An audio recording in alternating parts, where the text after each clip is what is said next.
capítulo 6, nós vamos ler alguns versículos nessa noite. Evangelho segundo escreveu Mateus, capítulo 6, versículos 31, 32 e 33, amém?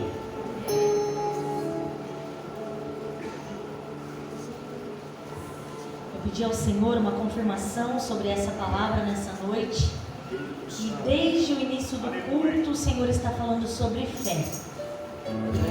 Quero fazer uma pergunta para você nessa noite. Você tem fé? Você sabe o que é fé? Você sabe como adquirir fé? Você sabe o que a fé é capaz de produzir? É sobre isso que nós vamos falar nessa noite. Sobre fé. Nós vamos falar sobre essa palavra tão pequena quanto um grão de mostarda, mas que tem um efeito grandioso na vida de quem tem. A fé, ela não vem de qualquer maneira. Eu acho que hoje eu vou ter um pouco de fé. A Bíblia diz que há um modo em que a fé é ativada em nós. E o modo em que a fé é ativada em nós é justamente esse que você está fazendo aqui nessa noite. Você veio para ouvir.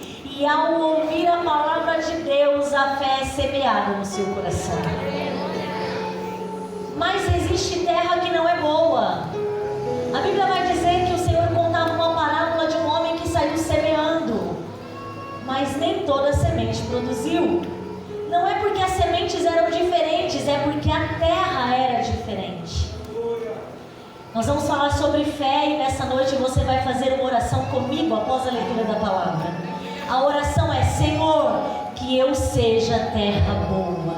Amém? A palavra do Senhor diz assim em Mateus capítulo 6, versículo 31. Não andeis, pois, inquietos, dizendo: que comeremos? Ou que beberemos? Ou com que nos vestiremos? Porque todas essas coisas os gentios procuram. De certo, vosso Pai Celestial bem sabe que necessitais de todas essas coisas. Mas buscai primeiro o reino de Deus, a sua justiça, e todas essas coisas vos serão acrescentadas. Se eu busco a Deus, Ele acrescenta. Diga comigo: se eu busco a Deus, Ele acrescenta. Não vos inquieteis, pois, pelo dia de amanhã, porque o dia de amanhã cuidará de si mesmo. Basta cada dia o seu mal. Coloque a sua mão no seu coração. Faz mais uma oração comigo nessa noite. Você vai pedir para que esta palavra encontre no seu coração uma terra fértil, para que esta palavra liberada por Deus para nós produza em você frutos abundantes, e o primeiro fruto dele seja a fé. Que você adquira fé ao ouvir essa palavra, para que você possa enfrentar os problemas e as situações que estão te esperando amanhã, que estão te esperando lá fora. Então ore comigo pedindo: Senhor, faz do meu coração terra boa. Feche os seus olhos e ore comigo. Senhor maravilhoso e bendito, nós ouvimos várias porções da tua palavra nessa noite, Senhor. Nós já dizimamos, já ofertamos, nós já adoramos o teu nome, nós já, Senhor, sentimos a tua presença, e agora nós vamos para uma porção um pouco maior da tua palavra. Entra em nós, Espírito de Deus, capturando a nossa atenção, que os nossos ouvidos, a nossa voz, Senhor, as nossas mãos, tudo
situação aqui que nós lemos. A Bíblia vai dizer que Jesus era seguido por uma grande multidão. E essa multidão ia atrás de Jesus por alguns motivos. Eles queriam ser curados, eles queriam ser libertos, eles queriam também aprender de Deus. Então eles seguiam a Cristo. Jesus sobe no monte, e esta passagem faz parte do monte, o Sermão da Montanha. E quando Jesus sobe no monte, uma multidão está o cercando para ouvi-lo. Os seus discípulos se aproximam, Jesus se assenta e ele vai começar a falar sobre muitos assuntos. Ele vai falar sobre casamento, ele vai falar sobre as bem-aventuranças, ele vai falar sobre jejum, ele vai falar sobre ser luz e sal, ele vai falar muitas coisas. E dentre os ensinamentos que Jesus está ali no monte falando, ele vai nos falar sobre ansiedade, sobre inquietação acerca do futuro.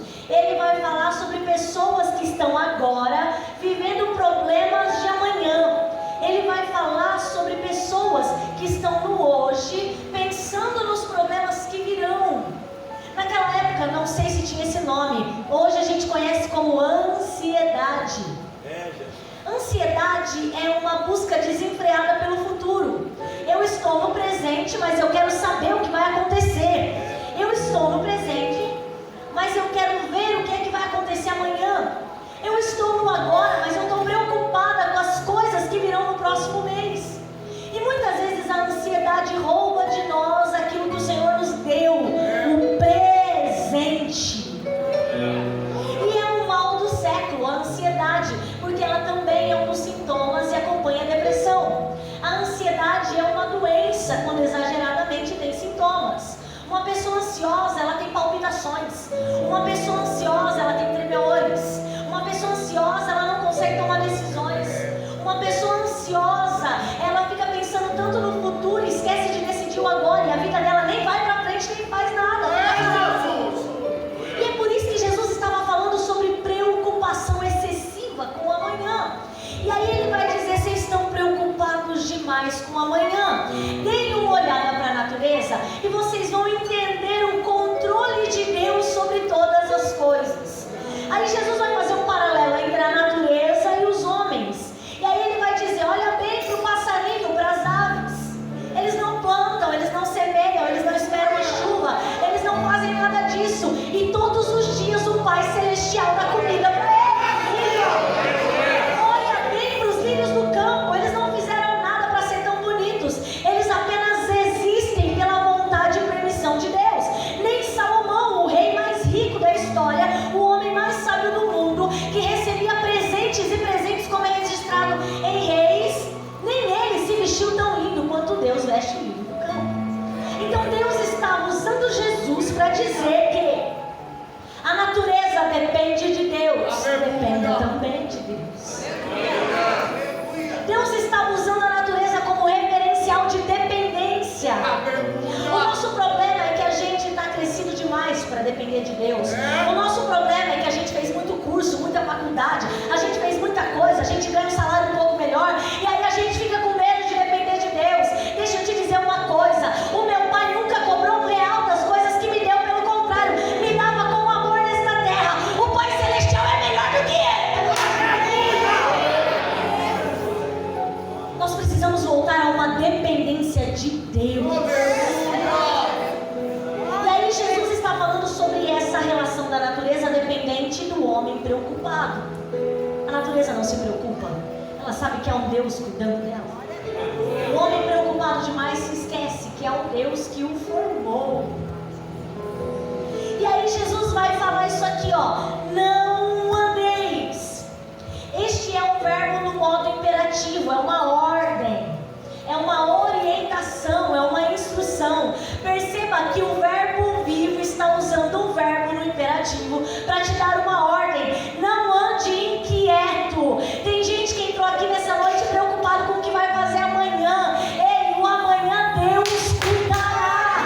Deus cuidará. Renata, você não sabe o que eu tenho para pagar, você não sabe o que eu tenho para fazer. Eu não sei, mas o Senhor sabe tudo. Não andeis, o verbo vivo. Jesus está dizendo, ó, vou usar o verbo para você entender que é o verbo falando o verbo. Não ande. Não ande inquieto. Sabe o que é inquieto? inquietação. Inquietação é uma agitação involuntária. Você nem quer, mas você está assim, ó. Você está assim, ó. Aí você fala, eu vou aqui, não vou, eu vou lá.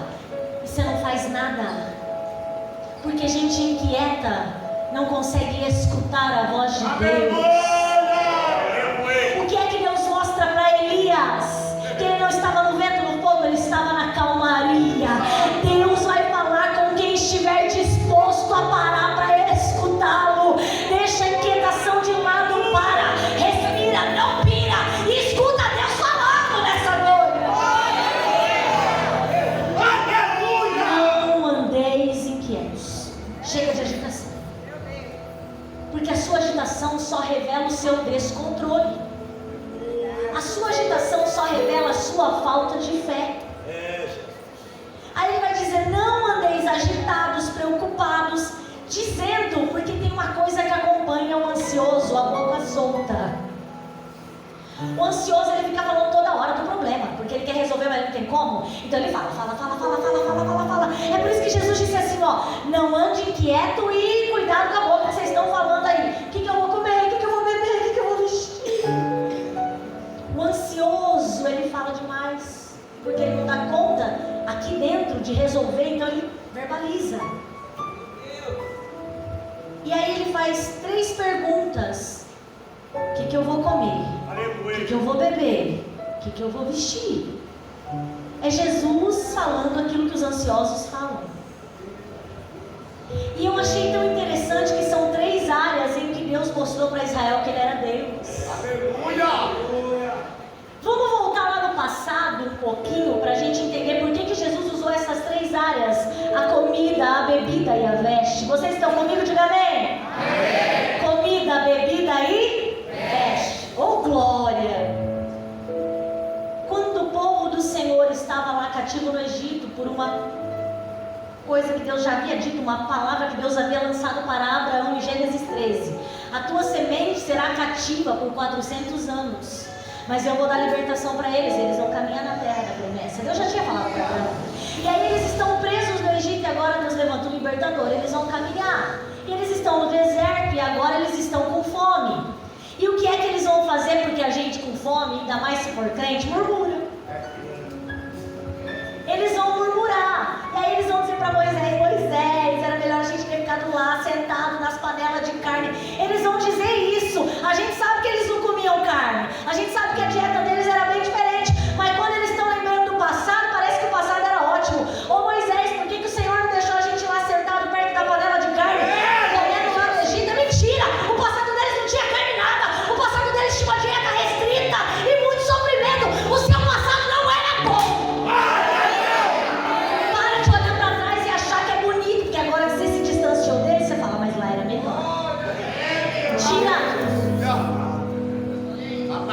Mas não era bom. Foi por isso que você saiu de lá. E aí eles olham para o passado, dizendo que sentava perto da panela de carne, que comia. Por que Deus tirou eles para morrer de fome? E aí Deus vai falar para Moisés: Moisés, é o seguinte, eu vou prover comida. E são 2 cardápios, Moisés. De manhã desce maná e de tarde codornizes. Aí Deus dá uma orientação para eles e os ansiosos vão se prejudicar. Deus vai dizer o seguinte: todos os dias pela manhã cada um pega a porção que come e come. Acabou amanhã, acabou. De tarde tem carne e está tudo certo. É isso. O que os ansiosos vão fazer, irmãos? Deixa eu guardar um pouquinho para amanhã, porque vai que Deus amanhã não lembra, né? Ele tem que abençoar. Deixa eu guardar um pouquinho para amanhã, porque vai que Deus muito ocupado não se lembra de mim e eu não vou comer amanhã de manhã. Os crentes pensando nas comidas. E aí a Bíblia vai dizer que Moisés deu a orientação certinha: cada um pega a porção que come, comeu, amém, amanhã tem mais. Basta cada dia o seu mal, é cada dia um tratar de Deus.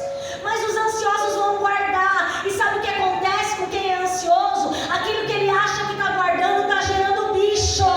Deus está te dizendo: você precisa confiar em Deus. Você precisa acreditar naquilo que sai do altar. Você precisa acreditar naquilo que vem da palavra de Deus.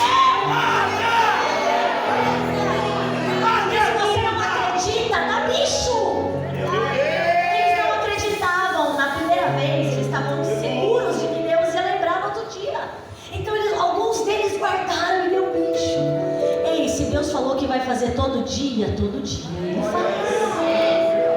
Quer uma prova disso? As misericórdias do Senhor se renovam todas as manhãs. Você acha que a gente sobreviveu na pandemia porque nós somos mais bonitos, irmãos? É por causa da misericórdia de Deus. Os ansiosos vão se precipitar e vão guardar, e vai dar bicho, e Moisés vai ficar bravo, irmãos.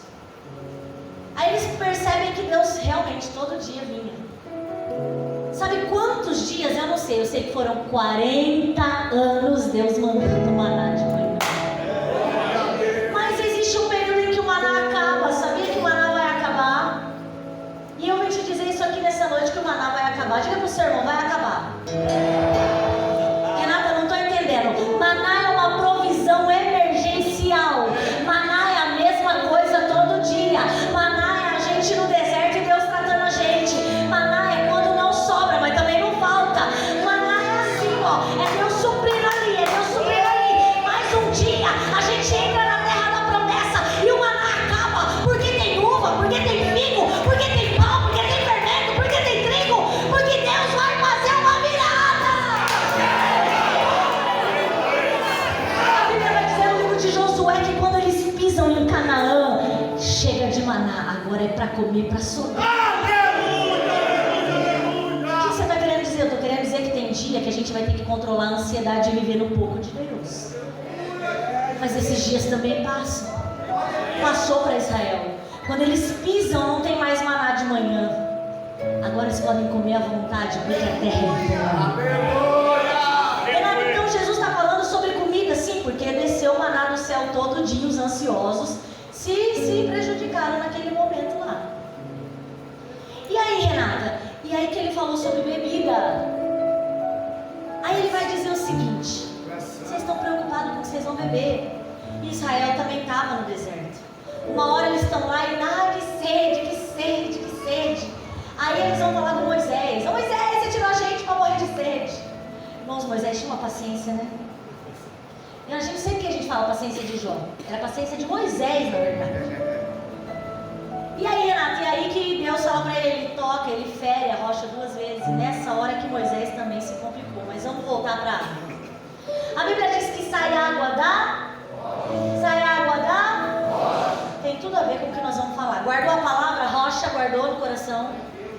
Aí a água sai, eles bebem a água lá em Meribá, tudo bem. Jesus está lembrando que quando falta água, tem sempre uma rocha. Amém. E por que Jesus falou de roupa? É porque Paulo disse assim, ó, revestidos de Cristo. Aleluia! De tudo que você pode cobrir o seu corpinho, cubra ele da presença de Cristo. E sabe o que aconteceu com o povo de Israel andando 40 anos no deserto? A Bíblia vai dizer que nenhuma roupa rasgou e nenhum sapato envelheceu. As roupas não furavam, não envelheciam, porque Deus guardava eles. Você está preocupado com o quê? Deus vai guardar a sua vida, vai revestir a sua casa, vai cuidar de você, vai tirar comida, vai tirar bebida, vai te ajudar. Está preocupado com o quê? Nem no deserto ele deixa de abençoar. Está preocupado com o quê? Coisas que Deus fez lá no deserto. Jesus está relembrando ao povo que está ouvindo, que ele está ensinando. E por que, Renata? Porque tudo lembra Jesus. Sabe o que Jesus está dizendo? Vocês estão preocupados com as coisas externas e não estão percebendo que todas elas apontam para mim. Vocês estão preocupados com comida, bebida e veste mesmo, e tudo isso aponta para Jesus. Ele é o pão vivo que desceu do céu. Ele é a água da vida, quem crê nele jorra dos outros. E a veste, é o que eu te disse, revestidos de Cristo.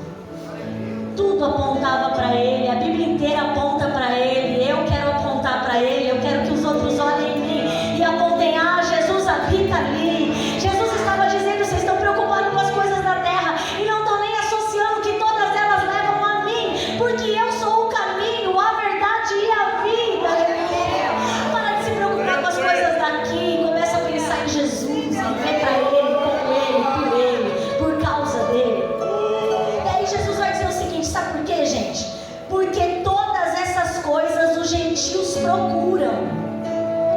Eu lia esse texto, relia esse texto, eu nunca tinha visto essa frase aqui, que está entre parênteses. Até que eu fui num encontro de meninas à tarde. E uma irmã chamada Julie falou: olha que lindo, Jesus estava falando que a gente estava aqui, ó, se comportando como quem não conhece Jesus. Quem não conhece Jesus, a gente trata como gentio. É bem verdade que na Bíblia Sagrada gentio é judeu, mas eu estou trazendo para o contexto de hoje. Jesus estava dizendo assim, ó: vocês estão se portando como quem não conhece a Deus. Quem não conhece a Deus se preocupa com tudo isso, mas quem conhece a Deus sabe que Ele é um Pai provedor. Vamos parar de agir como um povo no mundo, cheio de ansiedade, e vamos começar a descansar no braço do Pai.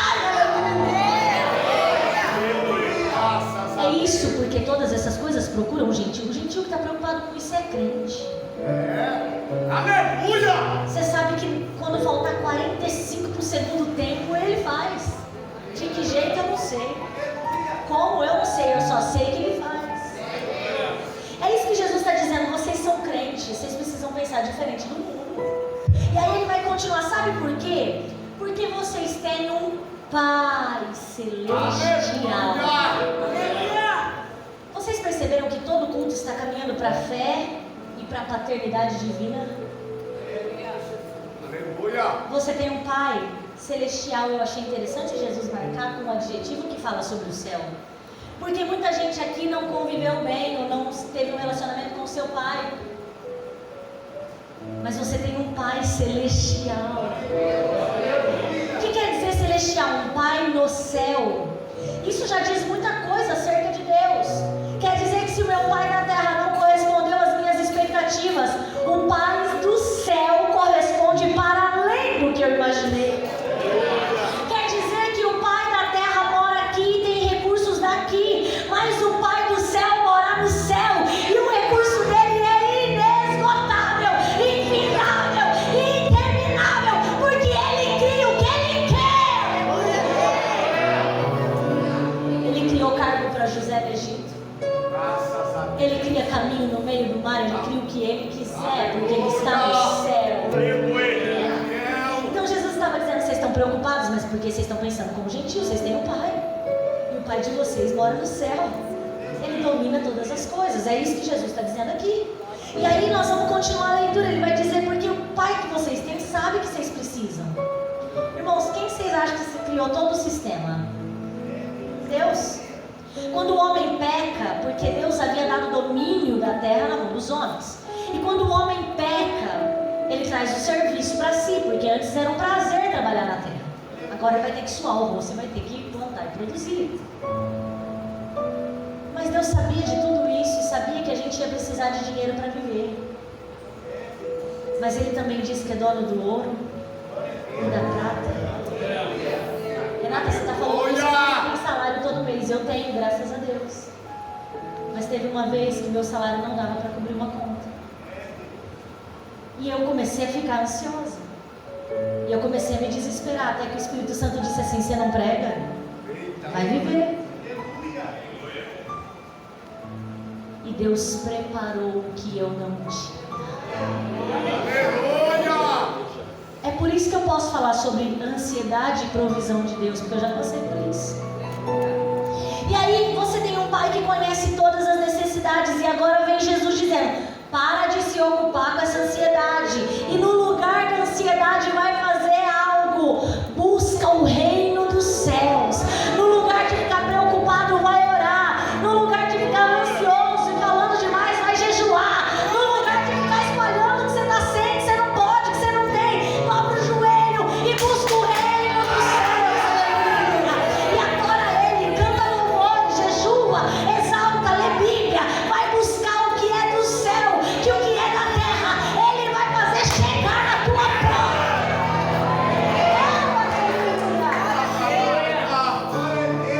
E eu procurei evidências de pessoas que viveram uma situação que poderia ter causado extrema angústia, mas trouxe fé. E você sabe que fé é um dos 9 atributos do dom do Espírito? Quem está cheio do Espírito de Deus produz fé, tem fé, é um fruto a fé. E aí eu fiquei pensando: Senhor, Eu queria exemplos de pessoas que ativaram a sua fé. E eu me lembrei de Abraão. Aleluia. Amigo de Deus, pai da fé. Ninguém sabia quem era Deus até Abraão cultuar, exceto Adão. Abraão vai cultuar a Deus com holocaustos. Abraão vai ser o precursor da fé que nós servimos hoje. E aí, Renata, e aí que um dia Deus falou para ele que ia dar um filho para ele, ele já era velho. E Deus falou assim: eu vou te dar um filho, esse filho aqui é dele que eu vou suscitar uma descendência. E aí Sara tá velha, ri e nasce Isaac. E aí quando nasce Isaac já é moço agora, e Deus diz para ele: Abraão, sobe lá no monte e me dá teu filho. Qual é o nível de fé que nós temos para obedecer a Deus? Você sabia que a nossa obediência está atrelada à nossa fé? Se eu tenho pouca fé, pouca obediência. Se eu tenho muita fé, eu obedeço melhor a Deus. Por quê? Porque eu sei em quem eu tenho crido. Eu sei que Ele governa todas as coisas. Quanto mais fé, mais obediência. Quanto mais incredulidade, mais desobediência. Quando eu tenho fé, eu reconheço a autoridade de Deus. A fé é um reconhecimento da autoridade de Deus. Me explica, Renata. Quando você vai diante de um juiz, você sabe que ele tem poderes. Ele tem poder para prender pessoas, para dar sentenças de acordo com a lei. Ele tem poder para absolver pessoas, para libertá-las. E Deus está falando com gente aqui nessa noite. Quando você vai diante de um juiz, você sabe o nível de autoridade que ele tem.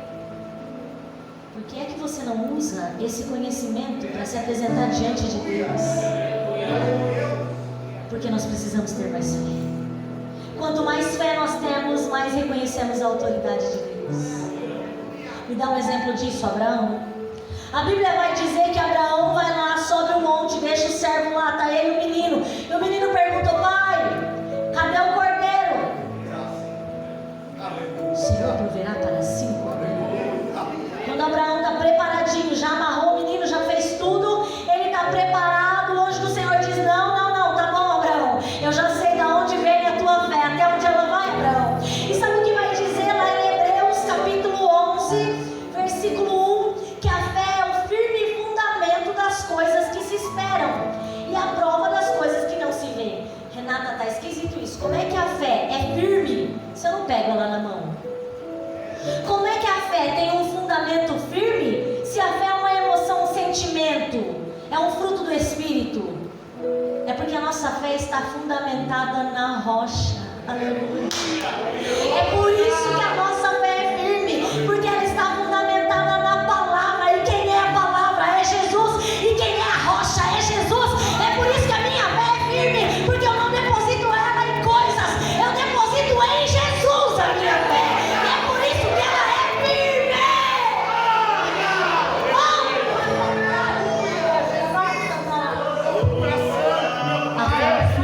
A fé está em Jesus e Ele é rocha. A fé é firme porque ela vem da palavra e Ele é a palavra. Então Abraão vai lá prestes a sacrificar o menino e ele vai fazer o que, Renata? Ele vai acreditar nisso aqui. Hebreus capítulo 11 versículo 18 diz assim, ó: a fé de Abraão foi motivo para entrar no hall, na galeria que nós chamamos dos heróis da fé, lá em Hebreus. E o autor da carta aos Hebreus, ele vai, pelo Espírito Santo, entender o pensamento de Abraão. Por que Abraão foi até o limite? Por que Abraão tinha coragem de matar Isaac?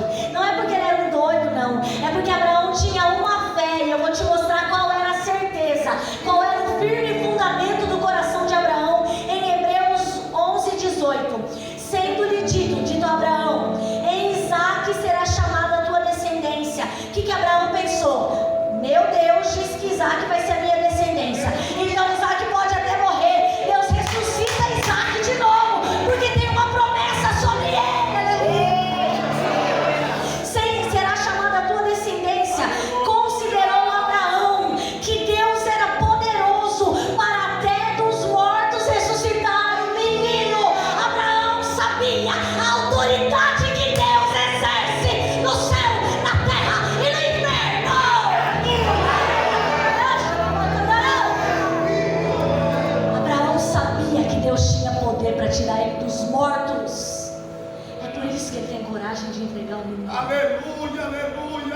quê, Renato? Porque ele tinha fé na promessa que foi feita.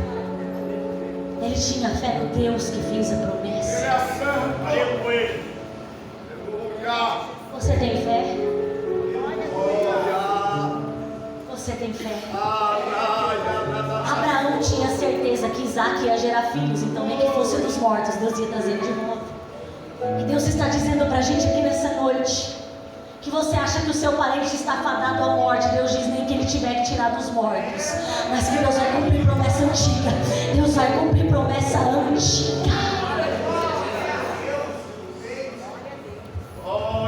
Abraão tinha fé no poder de Deus. Ele é poderoso para arrancar os mortos. Quando eu tenho fé, eu acredito na autoridade de Deus sobre todas as coisas. E aí, Renata, e aí que eu fui dar uma olhada na Bíblia e eu encontrei mais gente cheia de fé. Estou no meu tempo, né, pastor? A Bíblia vai dizer que tinha um centurião e o soldado dele ficou doente. Mas muito doente, estava moribundo, a Bíblia vai usar esse termo. Então esse centurião manda pessoas irem até Jesus para buscar Jesus e trazer Jesus para sua casa, a fim de que Jesus orasse e o doente, o enfermo, fosse curado. E aí, quando Jesus está vindo, o centurião muda de ideia e manda amigos para dizer para Jesus: não precisa vir não, porque eu não mereço que o Senhor entre na minha casa, eu sou um homem pecador. Basta, Jesus, uma palavra tua, e este meu servo aqui em casa vai ser curado. O que é que o centurião estava dizendo? Eu reconheço a tua autoridade para falar e acontecer.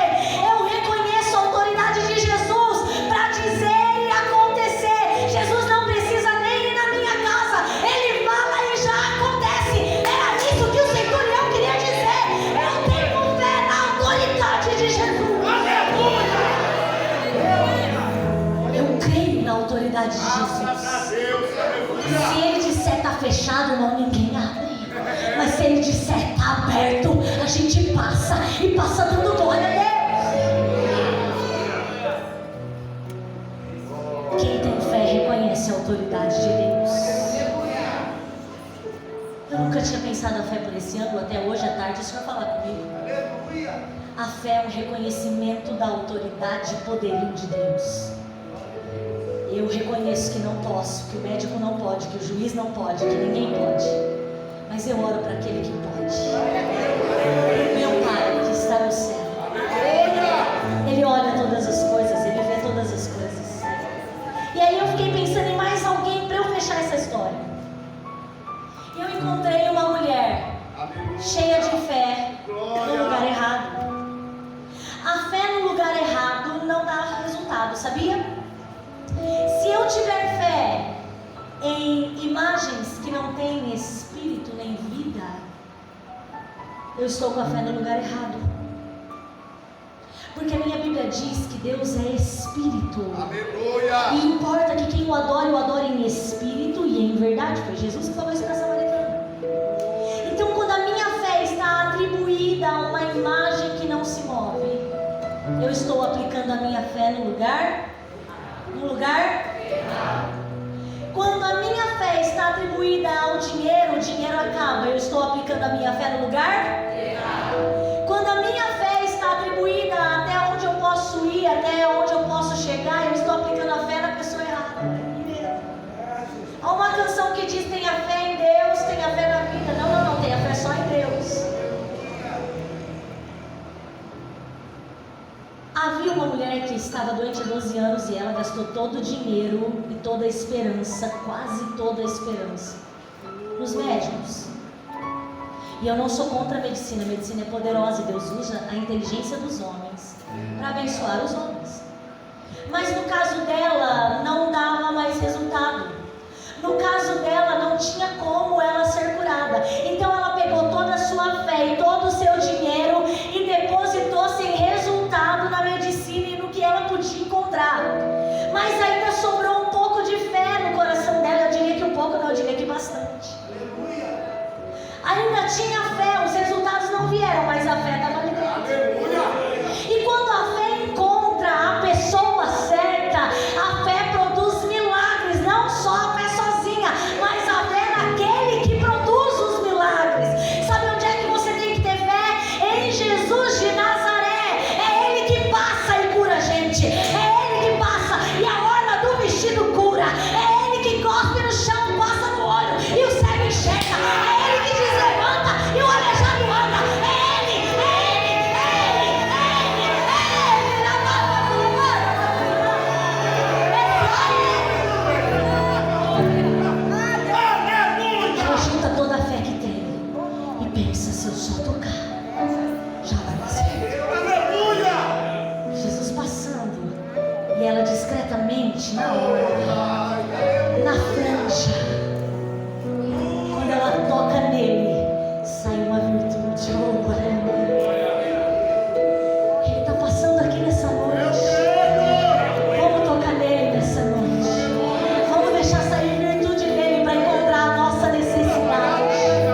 Mas eu encontrei um homem que teve um pouco de dificuldade para ter fé. E eu sei que tem gente aqui assim nessa noite.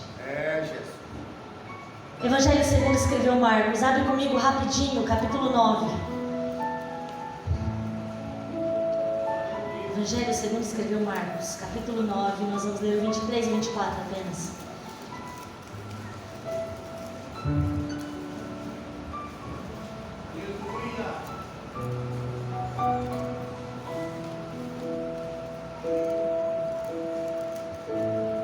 Evangelho segundo escreveu São Marcos, capítulo 9, versículo 23 e 24 diz assim, ó. E Jesus disse-lhe, se tu podes crer, tudo é possível que creia. E logo o pai do menino, clamando com lágrimas, disse, eu creio, Senhor, ajuda a minha incredulidade. Deixa eu te contar a história dessa família. Esse pai tem um menino tido na época como lunático. Ora ele se jogava no fogo, ora ele se jogava na água desde pequeno. Faz anos que esse pai está enfrentando esse problema. E ele não conseguiu resolver. Mas ele ouviu falar que os discípulos de Jesus oravam, expulsavam demônios. Então ele leva o menino para os discípulos, mas os discípulos não dão conta de resolver. Então ele está entristecido, frustrado, anos carregando um problema. E ele já não tem mais fé. Mas ele vai encontrar Jesus. E quando ele vai encontrar Jesus, ele vai contar para Jesus, olha Jesus, o meu caso é grave. Faz tempo que eu estou sofrendo, tem gente aqui que está com caso grave, faz tempo que está sofrendo. E ele diz, olha, nós já fizemos de tudo, é desde a infância dele que está acontecendo isso, eu não sei mais o que fazer. E aí ele vai dizer para Jesus, ó, muitas vezes é lançado no fogo, na água, para se destruir. Mas se tu podes fazer alguma coisa, faz por ele, Jesus, porque eu já não sei mais o que fazer. Ele jogou sobre Jesus uma grande incredulidade. Se tu podes, ele colocou um condicional para Jesus. Se o Senhor pode, como assim se Jesus pode? Ele é o único que pode, irmãos. Aleluia! Se tu podes, cura ele, liberta ele, ajuda meu filho. Aí Jesus vai jogar uma responsabilidade sobre o pai. Se você tiver fé, tudo é possível ao que crê. Jesus trabalha sem a nossa fé, trabalha sem a nossa fé. Ele é poderoso, ele faz o que quer, ele tem autonomia, autoridade e poder para fazer o que quiser. Mas se é que eu posso fazer alguma coisa, o que eu devo fazer é acreditar. O que depende de mim é acreditar. Mas ele fala, eu creio, da boca para fora. Aí ele começa a chorar e diz, me ajuda na minha incredulidade. Olha que coração sincero. Eu creio, peraí. Me ajuda na minha incredulidade, Jesus. Jesus vai curar o menino. Jesus vai restaurar a fé do Pai. É isso que Jesus vai fazer aqui nessa noite. Jesus vai resolver o seu problema para restaurar a sua fé. Como, Renata? Não sei.